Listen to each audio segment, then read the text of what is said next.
panguva ino toona vanhu vanouya vachigadza Mini Baloyi anozivikanwa kunzi Mini Baloyi panguva ino anonyatsoonekwa kunzi she is iconic. Mukaona even madresero anoita, even muma competitions anenge achinoita ezvemucheno nezvimwe zvakadaro, anyatsoratidza kuti Mini Baloyi ndo zvake panguva ino vanhu vauya vachimupraisa.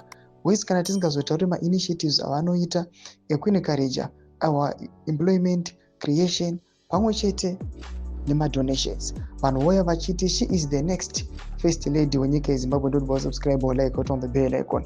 Kena mjatambanyira chichiti good morning Zimbabwe. Fudzijena Mini Baloyi in you Wambire. And in Zimbabwe we see God's hand at work. For the Lord so loved nyika zino Chiwenga that he gave you to stand by him.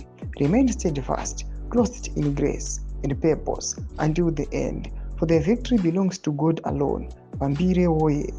The future first lady of Zimbabwe, Mini Baloyi, a vessel of hope and divine purpose. Zimbabwe is fully behind you. Usatyiswe nemabhinya murora. Tinopedzerana navo kana nguva yakwana. Till the end, you are loved and appreciated by all Sunny Zimbabweans. Tomashukana mudajogo panguva ino atirikuona kuti aiwa people they're supporting Mini Baloyi vachiti aiwa pamwe chena VP Constantino Chiwenga aiwa itori timu yakakwana. They must fight zvigananda zviri kuonekwa panguva ino. Mukatarisa nemanayiro ari kuita mvura, several pictures ari kutendera celebrate online kuchionekwa mabridges they are collapsing, vanhu they are finding it difficult to put food on the table and the likes. Vana kuzvikoro vari kutambura kuti vaite chikoro, mabasa ari kunetsa.